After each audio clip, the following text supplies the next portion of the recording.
Saudara dan saudari, Injil kita pada hari ini diambil dari Injil Markus bab 8 ayat 22 sampai 26. Pada suatu hari Yesus dan murid-muridnya tiba di Betsaida. Di situ orang membawa kepada Yesus orang buta dan mereka memohon supaya ia menjamah dia. Yesus lalu memegang tangan orang buta itu dan membawa dia keluar kampung. Lalu ia meludahi mata si buta dan meletakkan tangan di atasnya. Ia bertanya, "Sudahkah kau lihat sesuatu?" Orang itu memandang ke depan lalu berkata, "Aku melihat orang, kulihat mereka berjalan-jalan, tetapi tampaknya seperti pohon-pohon yang berjalan." Yesus kemudian meletakkan tangannya lagi pada mata orang itu. Maka orang itu sungguh-sungguh melihat dan telah sembuh, sehingga ia dapat melihat segala sesuatu dengan jelas. Sesudah itu Yesus menyuruh dia pulang ke rumahnya dan berkata, "Jangan masuk ke kampung." Demikianlah sabda Tuhan. Terpujilah Kristus.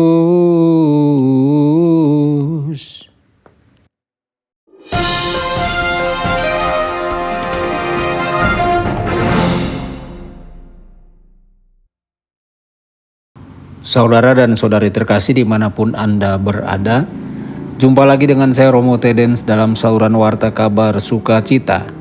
Semoga Anda semua dimanapun berada senantiasa dalam keadaan sehat dan bahagia. Saudara-saudari, sejak awal kita didorong untuk menjadi mandiri. Bayangkanlah seorang anak kecil yang berjuang untuk berjalan sendiri tanpa bantuan orang tuanya untuk menjaga keseimbangannya. Di dalam kehidupan rohani justru sebaliknya. Kita perlulah meminta Kristus untuk membimbing kita, mendukung dan menguatkan kita. Mengakui kesalahan kita bisa menjadi pengalaman yang merendahkan hati, tetapi sangat berguna.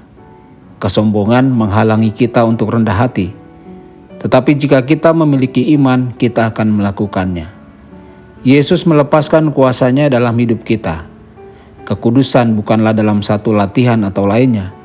Kekudusan terdiri dari disposisi hati yang menjadikan kita rendah hati dan kecil di hadapan Allah. Sadar akan kelemahan kita, tetapi yakin dalam kebaikan kebapaannya. Saudara-saudari, saya menginginkannya sekarang adalah kata-kata klise di era modern ini. Namun keinginan kita sekarang tidak selalu sesuai dengan kehendak Tuhan. Rencana Tuhan adalah rencana untuk kebaikan kita, bahkan jika itu bukan rencana kita. Penglihatan orang buta tidak sembuh seketika, melainkan bertahap. Betapa kita ingin menjadi suci sekarang dan tidak pernah kembali ke lembah kekotoran dan kesombongan.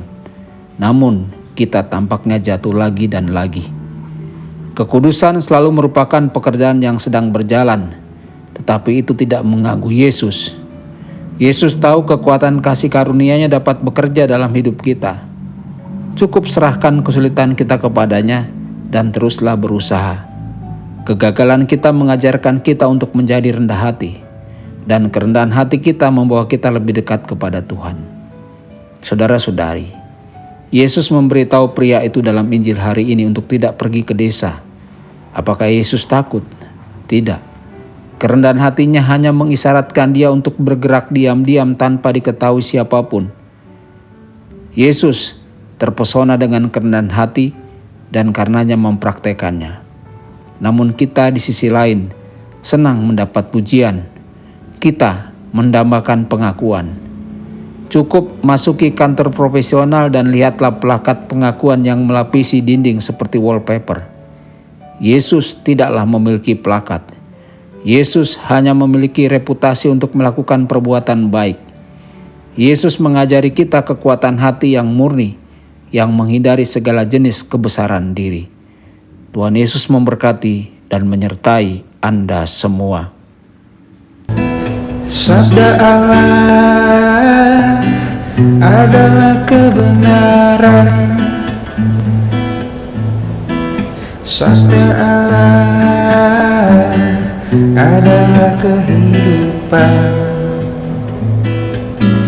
Mari kita mencintainya, mari kita menghayatinya. Ya Tuhan yang ku muliakan, sabdamu angkat resahku.